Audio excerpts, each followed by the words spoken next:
So, hello and welcome to our first scenes of 2026. And we're having a bit of fun this month for the As You Like It that is currently in preparation. I was thinking, we've done As You Like It a couple of times. We did it at Shakespeare North as well. How could we do it? So, I've invited the company to apply for any part at all. So we're basically going to throw typecasting out the door and anybody can play any part. I'm allowing them to request. Everybody wants to play Jaques, always the thing.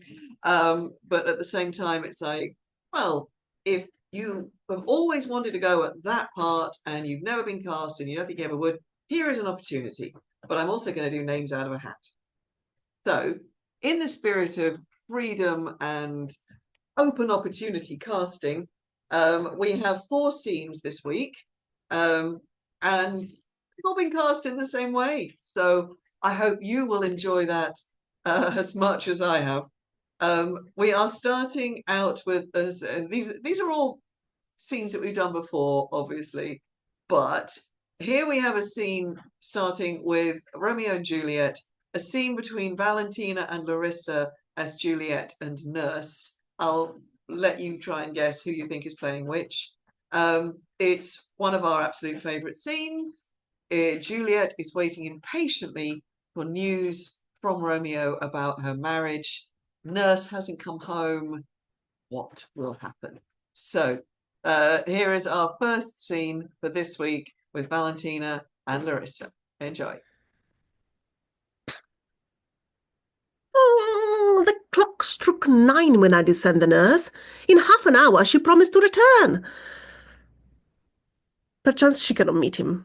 But that's not so. Oh, she's lame. Love's herald should be thoughts, which 10 times faster glides than the sunbeams, driving back shadows o'er lowering hills. Therefore do nimble pinions dove draw love, and therefore hath the wind-swift Cupid wings. Upon the highmost hill of this day's journey, and from 9 till 12 is 3 long hours. Yet she's not come. Had she affections and warm youthful blood, she would be as swift in motion as a bull. My words would bandy her to my with love, and his to me. Oh, but old folks, many fain as they were dead, unwieldy, slow, heavy, and pale as lead. Oh, God, she comes. Oh, honey nurse, what news? Met with him. Send thy men away. Peter, stay at the gate. Oh, now, good Oh, sweet nurse. Oh, Lord, why lookest thou sad? The news be said, yet oh, tell them merrily. If oh, good thou shamest the music of sweet news by playing it to me with so sour a face. oh, I am weary. Oh, give me leave a while. Oh, fie, how my bones ache. What a jaunt have I had. Oh, Oh, I would thou hadst my bones and I thy news. oh, Nay, come, I oh, pray thee, oh, speak. Speak, good nurse, Jesu. speak. What hast? Can you not stay a while? Do you not see that I am out of breath? Oh, Thou out of breath when thou hast breath to say to me that thou art out of breath. The excuse that thou dost make in this delay is longer than the tale that dost excuse. Is thy news good or bad? Answer to that. Say either, and I'll say the circumstance. Let me be satisfied. Is good or bad? well, you have made a simple choice. You know not how to choose a man. Romeo, no, not he. Though his face be better than any man's, yet his legs excels all men's, and for a hand and a foot and a body, though they be not to be talked on, yet they are past compare. He is not the flower of courtesy, but I'll warrant him a gentle a lamb. Go thy ways, wench, serve God. Oh, what have you dined at home? Oh, Oh, this did I know before? What says he of our marriage? What of that? oh, Lord. Oh, Lord. Oh, how my head aches. What a head have I! It beats as it would fall in 20 pieces. Oh, my back, a t'other side. Oh, my back. Oh, my back. Beshrew your heart for sending me about to catch my death with jaunting up and down. Oh. Faith, I'm sorry that thou art not well. Sweet, sweet, sweet nurse, tell me, what says my love? Your love says like an honest gentleman and a courteous and a kind and a handsome and I warrant a virtuous. Where is your mother?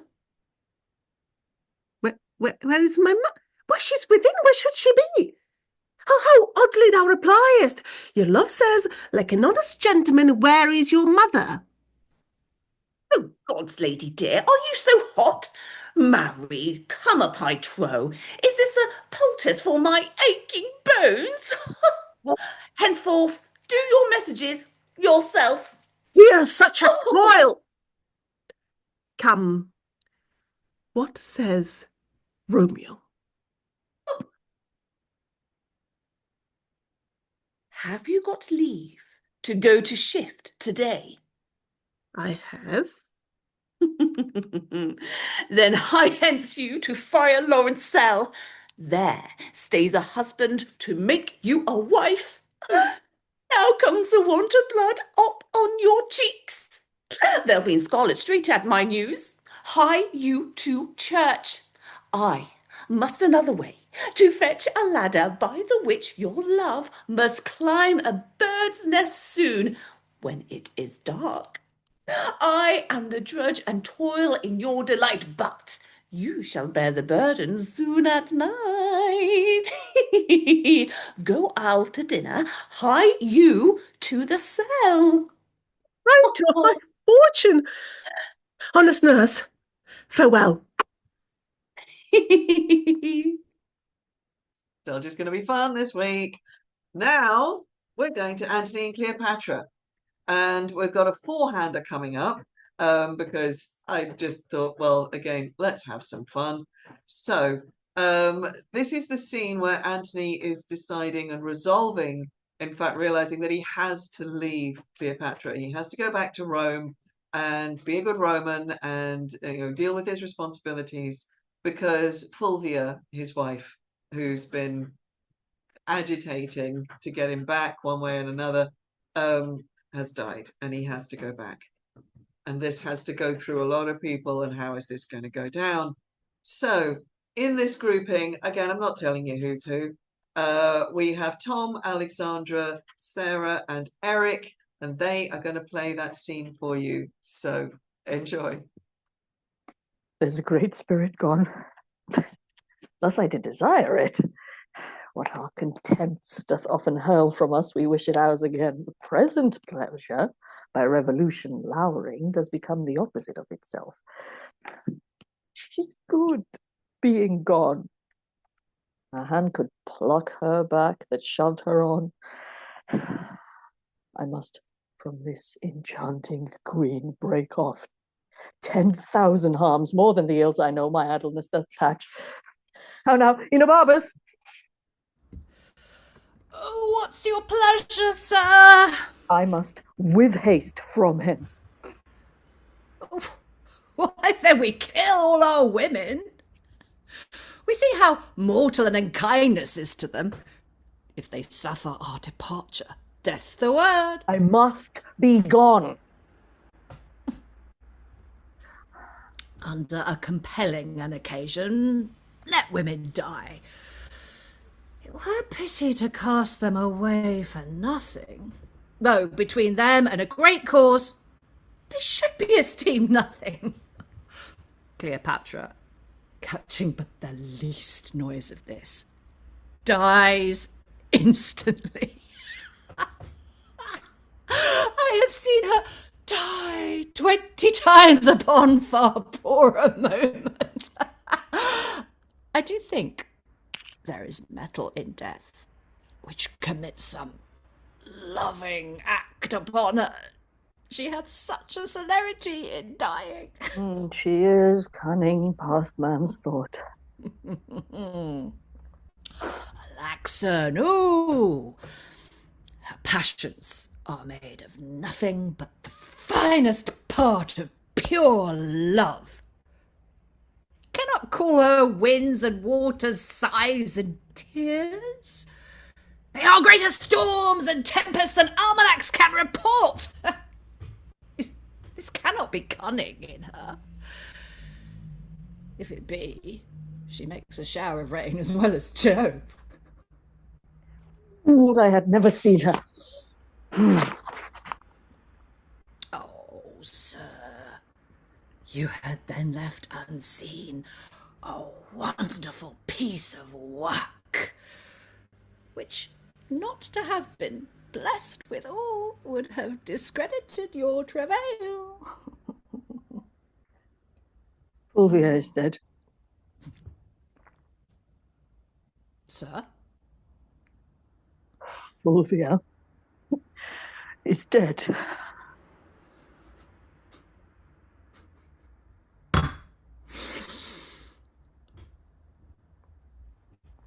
Why, sir, give the gods a thankful sacrifice. When it pleaseth their deities to take the wife of a man from him, it shows to man the tailors of the earth, comforting therein that when old robes are worn out, there are members to make new. If there were no more women but Fulvia, then you had indeed a cut, and the case to be lamented. All this grief is crowned with consolation. Your old smock brings forth a new petticoat, and indeed the tears live in an onion that should water this sorrow. The business she hath broached in the state cannot endure my absence. And the business you have broached here cannot be without you, especially that of Cleopatra's, which wholly depends on your abode. No more light answers. Let our officers have notice what we purpose. I shall break the cause of this of our expedience to the Queen, and get her love to part.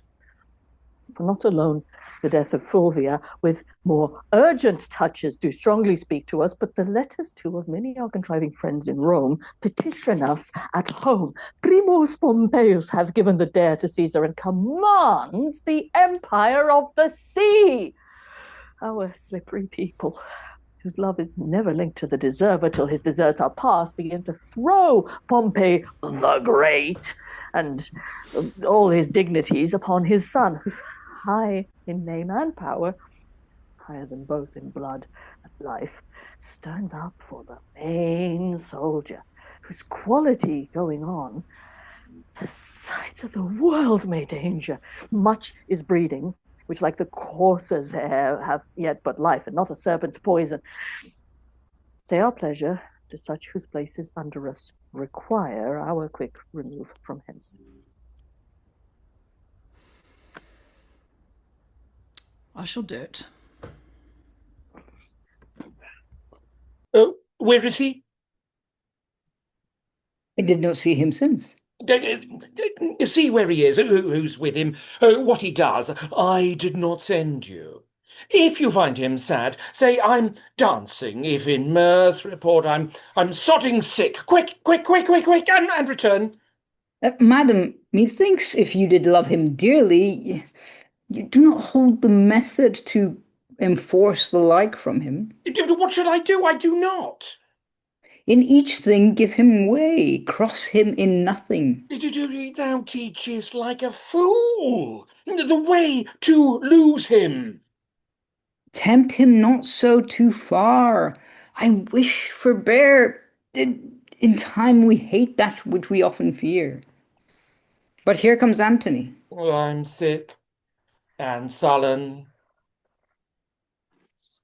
And I am sorry to give breathing to my purpose. Help me. Away, dear Charmian, I shall fall. It cannot be thus long.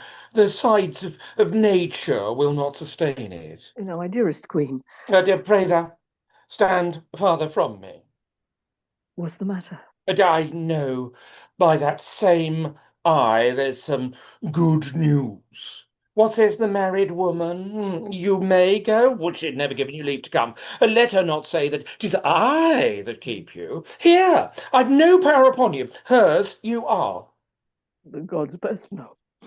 Oh, never was there quean so mightily betrayed, yet at the first I saw the treasons planted. Cleopatra. Why? Should I think you can be mine and true? Though you, in swearing, shake the throned gods, who have been false to Fulvia. Riotous madness to be entangled with those mouth-made vows which break themselves in swearing. Most sweet queen! No, pray you, seek no colour for your going, but bid farewell and go. When you sued staying, then was the time for words. No, going then. Eternity was in our lips and eyes, bliss in our brows bent. None our part so poor but was a race of heaven. They're so still. Or thou, the greatest soul dyer of the world, and art turned the greatest liar. How now, lady? I would I had thy inches. Thou should know there were a heart in Egypt. Hear me, queen. The strong necessity of time commands our services a while, but my full heart remains in use with you. Our Italy shines o'er with civil swords. Sextus Pompeius makes his approaches to the port of Rome. Equality of two domestic powers breed scrupulous faction. The hated, grown to strength, are newly grown to love. The condemned Pompey, rich in his father's honor, creeps apace into the hearts of such as have not thrived upon the present state, whose numbers threaten, and quietness grown sick of rest would purge by any desperate change. My more particular, and that which most with you should safe my going, is Fulvia's death. Though age from folly could not give me freedom, it does from childishness. Can Fulvia die? She's dead, my queen. Look here. And at thy sovereign leisure, read the garboils she awaked. At the last best, see when and where she died. Oh, most false love, where be the sacred vials? Thou shouldst fill with sorrowful water. Now I see. In Fulvia's death, how mine received shall be. Quarrel no more, but be prepared to know the purposes I bear, which are, or cease, as you shall give the advice. By the fire that quickens Nilus' slime, I go from hence, thy soldier, servant, making peace or war as thou affect. Cut my lace, Charmian. Come, but let it be. I'm quickly ill and well. So, Antony loves. My precious queen, forbear and give true evidence to his love, which stands an honourable trial. Dear Fulvia told me. I prithee turn aside and weep for And bid adieu to me and say that tears belong to Egypt. Good. Now, play one scene of excellent dissembling and let it look like perfect honor. You'll heat my blood no more. You can do better yet, but this is Meatley. How forward. And Target. Still he mends, but this is not the best. Look, prithee, Charmian, how this Herculanean Roman does become the carriage of his chafe. I'll leave you, lady. Courteous lord, one word, sir. You and I must part. But that's not it.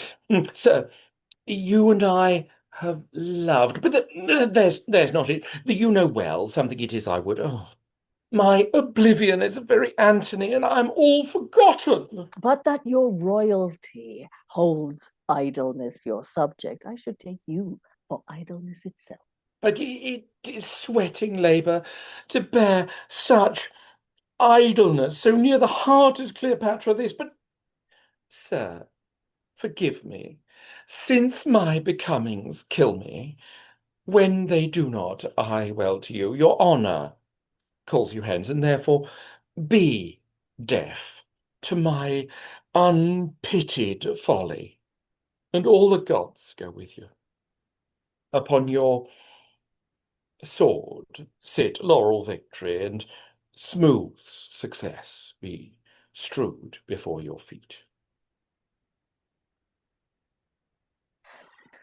Let us go. Come.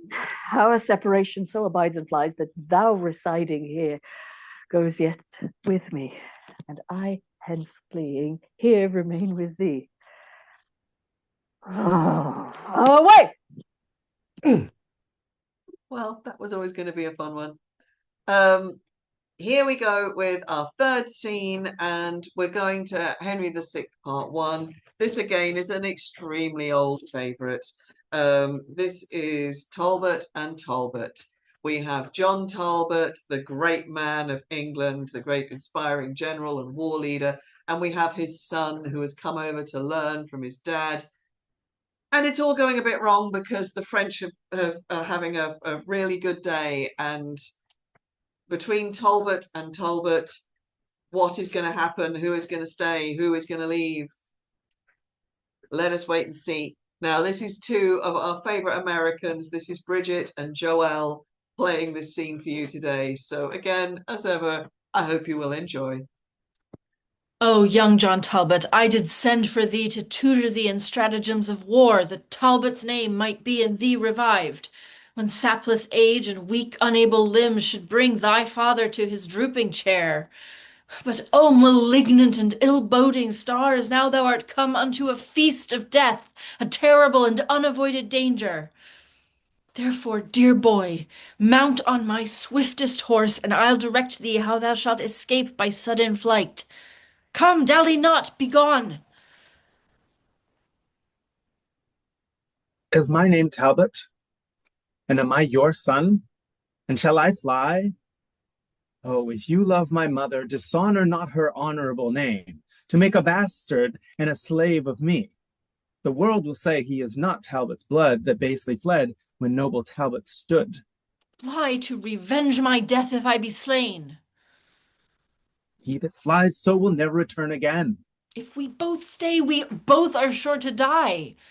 Then let me stay, and father, do you fly.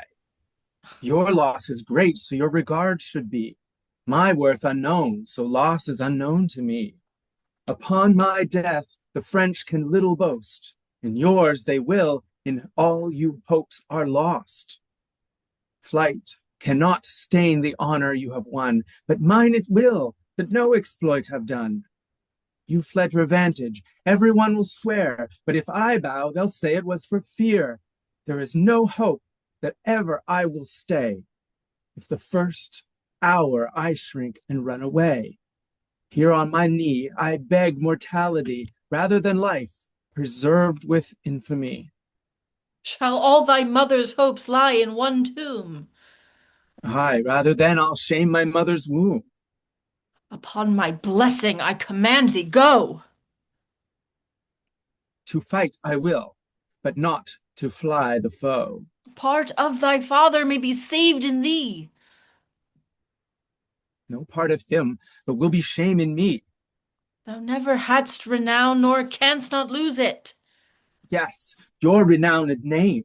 Shall fight, abuse it? Thy father's charge shall clear thee from a stain. You cannot witness for me being slain. If death be so apparent, then both fie. And leave my followers here to fight and die. My age was never tainted with such shame. And shall my youth be guilty of such blame? No more can I be severed from your side than can yourself in twain divide. Stay, go, do what you will, and like do I. For live I will not if my father die.